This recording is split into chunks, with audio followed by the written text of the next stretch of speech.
Doctor గారు, ఈ మధ్య కాలంలో చిన్నపిల్లలు పడుకునేప్పుడు గురక పెడుతూ ఉన్నారు. అంటే చిన్నపిల్లలు కూడా గురక పెడతారంటారా డాక్టర్ గారు? చిన్నపిల్లలు కూడా గురక వస్తుంది. చాలామందికి ఇది కొంచెం ఆడ్గా అనిపించవచ్చు, కానీ ఎప్పుడైతే మన బ్రీతింగ్ తీసుకునే పార్ట్, యాక్చువల్ చిన్నపిల్లలు కానివ్వండి, పెద్దవాళ్ళు కానివ్వండి, మనం ముక్కులోంచి గాలి తీసుకుంటాం. ముక్కులోంచి, గొంతులోంచి దీన్ని అప్పర్ ఎయిర్వే అంటారు. అప్ టు ఈ నెక్ వరకు ఉన్న ఈ పోర్షన్ని అప్పర్ ఎయిర్వే. ఈ అప్పర్ ఎయిర్వేలో పాసేజ్ ఇరుకుగా ఉంటే వచ్చే సౌండే గురక. అంటే గురక ఎంత లౌడ్గా ఉంటే అంత మన పాసేజ్, నోస్ కానివ్వండి, థ్రోట్ కానివ్వండి, అది చాలా ఇరుకుగా అయిపోతుందని అర్థం. సో ఈ పాసేజ్ ఇరుకు అయిపోయిందని చూపించడానికి, మనకు తెలియటానికి ఎవిడెన్స్ ఏంటంటే లౌడ్నెస్. సివియర్గా ఉంది గురక ఉంటే అది చాలా ఇరుకుగా ఉంది. అయితే ఎందుకు వస్తుంది? అవును డాక్టర్, ఎందుకు వస్తుంది? పిల్లల్లో వచ్చే ప్రాబ్లమ్స్ డిఫరెంట్, పెద్దవాళ్ళలో వచ్చే ప్రాబ్లమ్స్ డిఫరెంట్. పిల్లల్లో వచ్చే అంటే common age group 5 to 6 years, 7 years. ఈ ఏజ్ గ్రూప్లో tonsils and adenoids most common problem in children, paediatric problem. ఫ్రీక్వెంట్గా కోల్డ్ అవటానికి, తర్వాత వాళ్ళు ఒక్కొక్కసారి తింటున్నప్పుడు కూడా వాంతి చేసుకుంటూ ఉంటారు పిల్లలు. ఎందుకంటే టాన్సిల్స్ చాలా లావుగా ఉంటాయి, సెప్టిక్ ఫోకస్ ఉంటుంది.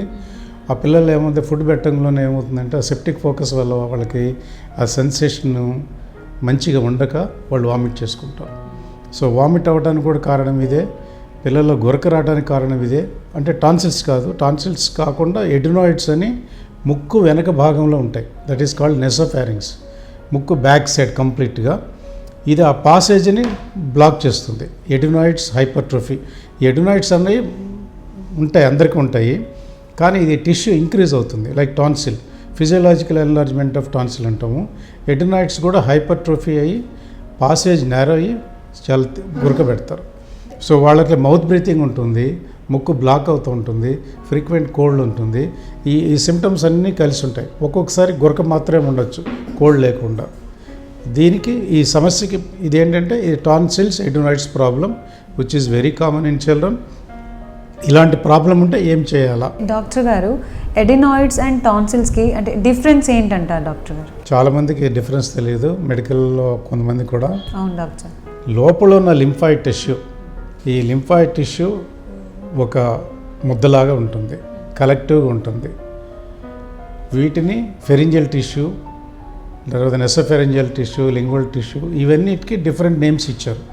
చాలామందికి ఓన్లీ టాన్సిల్స్ గురించి మాత్రమే తెలుసు. టాన్సిల్స్ అంటే గొంతు లోపల రెండు వైపులా లోపల ఉంటాయి.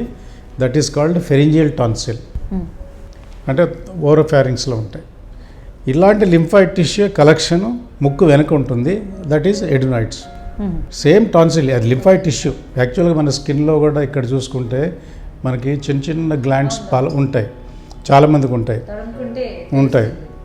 ఈ క్రానిక్ ఇన్ఫెక్షన్స్ వల్ల ఎన్లార్జ్ అవుతాయి. Lymph nodes are very small and they are normal. But infection వల్ల ఎన్లార్జ్ అయితేనే మనకి చేతికి తగులుతాయి. క్రానిక్ లింఫెడినైటిస్ అంటాం. స్కాల్ప్ ఇన్ఫెక్షన్, డాండ్రఫ్ ఉన్నా కూడా ఈ వెనక భాగంలో లింఫ్ నోడ్స్ ఉంటాయి చాలామంది. So lymph nodes disease indicate చేసేది ఏంటంటే వేరే చోట ఇన్ఫెక్షన్ ఉంది.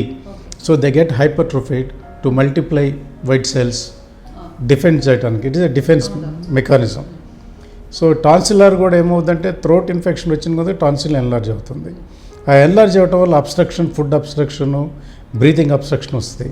అలానే ఎడినాయిడ్స్ వల్ల మెయిన్ ఏంటంటే బ్రీతింగ్ ప్రాబ్లం, తర్వాత recurrent infection in the year.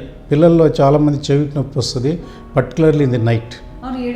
ఏడుస్తూ ఉంటారు, అర్ధరాత్రి లేచి ఏడుస్తారు. ఇది వెరీ కామన్ ప్రాబ్లం. ఎందుకంటే మైల్డ్గా కోల్డ్ అవుతుంది. ఆ కోల్డ్ అవటం వల్ల ఈ ఎడినాయిడ్ ఈస్టేషన్ ట్యూబ్ అని ఉంటుంది, ముక్కు నుంచి చెవికి ఉంటుంది. ఆ ట్యూబ్ బ్లాక్ అవుతుంది.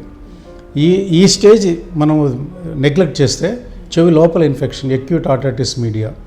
ఈ అక్యూట్ ఆటైటిస్ మీడియా కూడా నెగ్లెక్ట్ చేస్తే కర్ణభేరి రప్చర్ అయిపోయి చిన్న హోల్ పడుతుంది. దాన్ని పెర్ఫరేషన్ అంటాం. సో ఇవన్నీ సీక్వెలే. ఎడినాయిడ్స్ హైపర్ట్రోఫీ నెగ్లెక్ట్ చేయటం వల్ల ఇయర్ పెయిన్ వల్ల ఇన్ఫెక్షను స్ప్రెడ్ అయ్యేది, రప్చర్ అవటం, ఇవన్నీ సీక్వెలే. సో ఎర్లీ స్టేజ్లో దీన్ని ఐడెంటిఫై చేసి మనం దీన్ని క్యూర్ చేసుకోవాలి. డాక్టర్ గారు, అంటే రాత్రి సమయంలోనే ఎందుకు ఇలా అవుతుందంటారు? ఎక్కువగా ఉంటుంది, పిల్లలు మిడ్ నైట్లో లేచి ఏడుస్తూ ఉంటారు, ఏంటి అని అడిగితే చెవిని చూపిస్తూ ఉంటారు. ఇది ఎందుకు జరుగుతుందంటే ఈస్టేషన్ tube blockage, severe blockage night జరుగుతుంటుంది. మనకి మిగతా టైంలో ఏమవుతుందంటే వీఆర్ స్వాలోయింగ్. ఈ స్వాలోయింగ్ వల్ల ఏమవుతుందంటే ఇక్కడ సెక్రీషన్స్ అక్యుములేట్ ఉన్నాయి కొన్ని రిఫ్లెక్స్ వల్ల స్టమక్లోకి వెళ్తాయి, మనకు తెలియకుండానే సెలైవా ఈ సెక్రీషన్స్ చాలా వస్తూ ఉంటాయి. More than 1/2 litre secretions per day and we swallow. Night time ఏమవుతుందంటే ఈ రిఫ్లెక్స్ తగ్గిపోతుంది. We're just lying down almost like semicoma అనుకోండి. సో ఈ రిఫ్లెక్స్ అన్నీ తగ్గిపోవటం వల్ల ఏముందంటే సెక్రీషన్స్ అక్యుములేట్ అవుతాయి. ఆ అక్యుములేట్ అవి స్ప్రెడ్ అయిపోయి మైల్డ్ ఇన్ఫ్లమేషన్ కూడా స్ప్రెడ్ అయిపోయి పెయిన్ వస్తుంది. Usually it happens in the night, early morning 2 o'clock 3 o'clock ఇవి జరుగుతూ ఉంటాయి. అవి ఎంత పెయిన్ఫుల్గా ఉంటాయి డాక్టర్ పిల్లలకి? చాలా పెయిన్ఫుల్గా ఉంటుంది. సివియర్ పెయిన్ వస్తే ఎలా అంటే భరించలేని నొప్పి వస్తుంది. You have to give some medication to stop the decrease the pain sensation. అప్పుడు మనకి డాక్టర్లు వీడు కొడతారు. కొంచెం హోమ్ రెమెడీస్ ఇమ్మీడియట్గా ఎవరికైనా అర్థమయ్యేది ఏంటంటే హోమ్ రెమెడీస్, కొంచెం వీలైతే హాట్ వాటర్, కొంచెం గోరువెచ్చని నీళ్ళు వేసి తాగిస్తే అప్పుడే గోరువెచ్చని నీళ్ళు వచ్చే మెకానిజం ఏంటంటే ఇట్ డెవలప్ సర్క్యులేషన్. అక్కడ సర్క్యులేషన్ పెరగటం వల్ల ఏమవుతుందంటే that will gets absorbed, swelling gets absorbed, swelling decrease అవుతుంది. సో గోరువెచ్చని నీళ్ళు అట్లా ఇవ్వటం. పెయిన్ కిల్లర్ ఇంట్లో ఇమ్మీడియట్గా ఉన్న మెడిసిన్ అండి, ఈ కోల్డ్ మెడిసిన్ ఫెబ్రెక్స్ ప్లస్ అని ఒక మెడిసిన్ ఉంటుంది. ఇలాంటి చిన్న మెడిసిన్స్ ఉంటే ఈ కోల్డ్ మెడిసిన్ ఇస్తే మీకు వెంటనే పెయిన్ రిలీఫ్ వస్తుంది. ఇంకా సివియర్గా ఉంటే నెక్స్ట్ డే మార్నింగ్ డాక్టర్ చూపించుకొని అవసరమైతే యాంటీబయాటిక్స్ అవి వాడాల్సి వస్తుంది. ఈ వీడియో కనుక మీకు నచ్చినట్లయితే లైక్, షేర్ మరియు కమెంట్ చేయండి. ఇలాంటి మరికొన్ని health tips, remedies, expert advice, nutrition diet కోసం మా హెల్త్ ట్రెజర్ ఛానల్ని సబ్స్క్రైబ్ చేయండి. నోటిఫికేషన్ కోసం బెల్ ఐకాన్పై క్లిక్ చేయండి. పెద్దవాళ్ళు గురక పెడతారు, చిన్నవాళ్ళు గురక పెడతారు, అంటే వీళ్ళిద్దరి మధ్యలో అంటే ఏమైనా డిఫరెన్స్ ఉంటుందంటారా? పెద్దవాళ్ళు పెట్టేదానికి చిన్నవాళ్ళు పెట్టే గురకకి గురకలో ఏం డిఫరెన్స్ లేదు, కారణాలు వేరు. పెద్దవాళ్ళలో వచ్చే సమస్యలు ముక్కులో ఏమైనా గ్రోత్ ఉండి, పాలిప్స్ ఉండి, సెప్టల్ డీవియేషన్ అంటాం, డీవియేటెడ్ నేసల్ సెప్టమ్,